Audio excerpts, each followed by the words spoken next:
Assalamu alaikum. Hello everyone. How are you guys? I hope you all are fine and you're doing really good. Today we are going to be cooking lady's finger. It is the best vegetable in the whole world. I don't think anybody can actually hate lady's finger. Nobody will never ever hate lady's finger. Let's just start into it. My Ammu has already cut down all the potatoes and lady's finger already. She always cuts it into like this shape only, not too thin, not too thick. And she's going to cook it today, not fry it.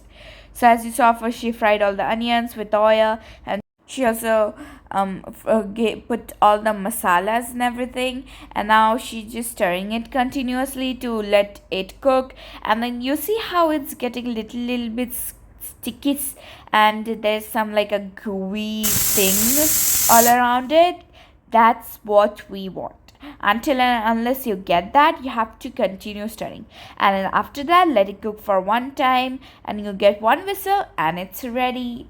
Look, after it's cooked, it looks so delicious. I hope you try it, and I also hope that you like this video, and I'll see you in the next video. Until then, bye bye, masalama.